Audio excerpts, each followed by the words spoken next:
Stony Perspective by Stuart Coburn. The Renaissance period saw a revival of art and culture unmatched by any other time in history. During this period, many styles of art were pioneered by some of the greatest virtuosos we've seen.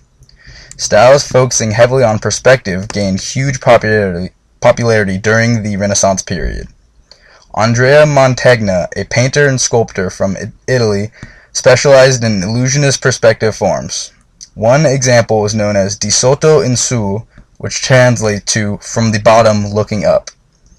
Along with his use of illusionist perspective, Mantegna used several themes that reflected the change in thinking during the Renaissance period. As seen in some of his most popular works, Roman architecture was very important to Mantegna, and his sculpting techniques helped him depict some of his favorite structures. To this day, Mantegna's work is revered for his use of humanist themes and illusionist perspective. Born near Padua in the Venice city-state in 1431, Andrea Mantegna's childhood greatly influenced his later work. Padua was at the center of Renaissance movements including humanism and a collection of antiquities.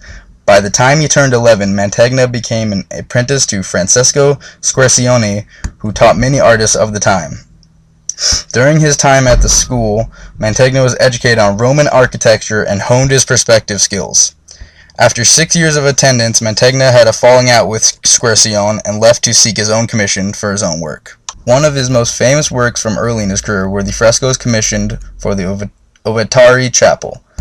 Though the work was collaborative with Nicola Pizzolo, the scene of St. James being led to martyrdom is credited directly to Mantegna. Although much of the original work was destroyed during World War II, black and white photos still serve as evidence to the stylistic motifs used by Mantegna. When initially viewing the painting, the perspective is obviously much different from many works of the time. As if you're watching from flat on the ground, you feel the weight of St. James on his knees, begging for his life. Because of this perspective, we can appreciate the size of the Roman archway behind the guards. Upon further inspection, it's clear how much the architecture meant to Mantegna, using great detail to paint the sculpting work on the column and arches. During the painting of the chapel, many disputes occurred between Mantegna and other artists. Following the death of Pizzolo and de Almagna, Mantegna was tasked with completing the work on his own. By 1457, 9 years after it was first commissioned, the chapel piece was finished.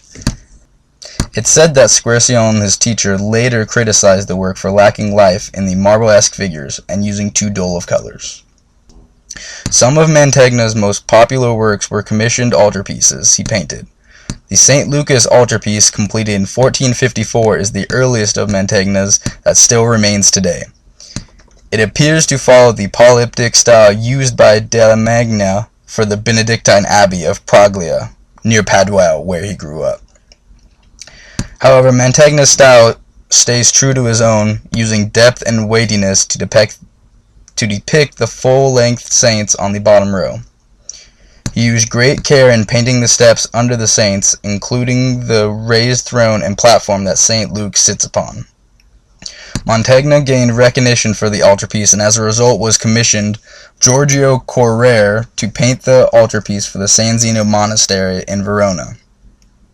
Considered his masterpiece by many, the San Zeno altarpiece effectively blends illusionist perspective with religious scenes that were commonly depicted with inaccurate dimensions.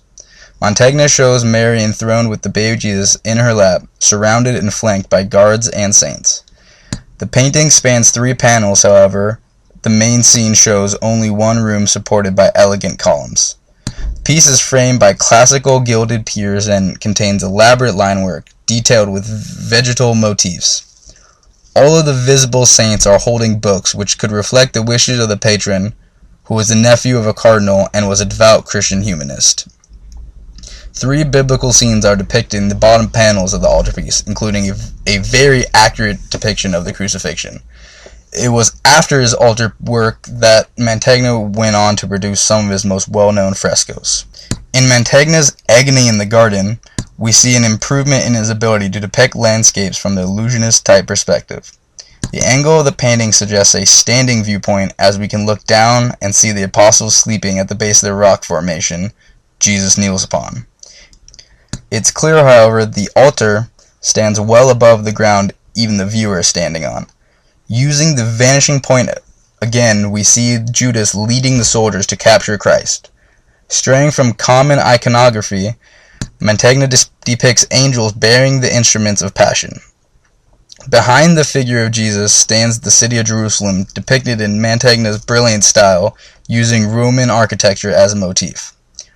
The scene shows the cities walled in, suggesting Roman rule, accompanied by an equestrian statue and a Colosseum-like structure. There is debate upon when the piece was commissioned, however, it's agreed it was finished by 1459. The following year, Mantegna moved to Mantua and became court painter for Ludovico Gonzaga.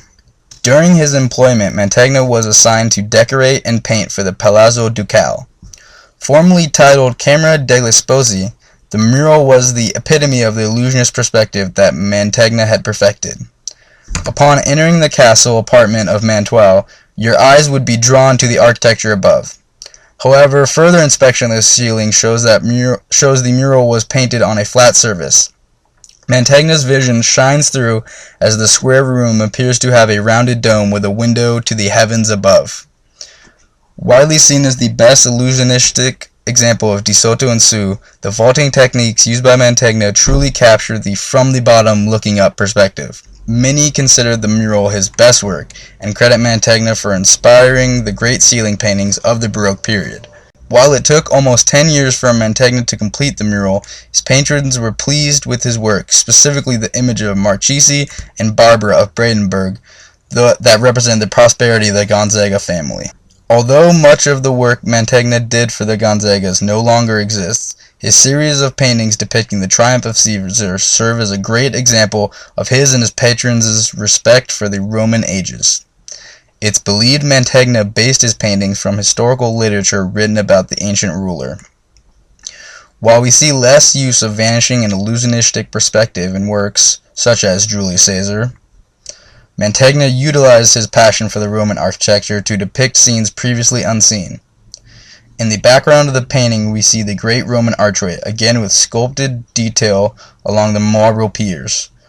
Atop the archway are Roman soldiers conquering their enemies triumphantly, reflecting the love of antiquity the Gonzaga family shared with Mantegna. In the foreground we see a satisfied Caesar as he is attended to and fanned by various putti. It is recorded that Mantegna journeyed to Rome before painting the Caesar series, and it's likely the antiquities he encountered inspired his depictions. Because the piece doesn't have formal paperwork or dates, it's debated which of the Gonzaga sons commissioned the Caesar series. Mantegna's paintings, however, have been widely recreated and styles reused, as his Caesar truly captures the power of the ancient Roman Empire. Throughout his life, Andrea Mantegna received commission for hundreds of paintings utilizing his unique perspective styles. In fact, Mantegna is often credited with pioneering the de sotto in su effect, using vanishing points and realistic dimensions to give his paintings unrivaled perspective. During his career, Mantegna often portrayed beautiful Roman architecture together with biblical narratives reflecting the change in thinking of the Renaissance period. Surrounded by humanist ideals, Mantegna often depicted biblical icons in realistic forms, grounded in the same earthly dimensions as all humans.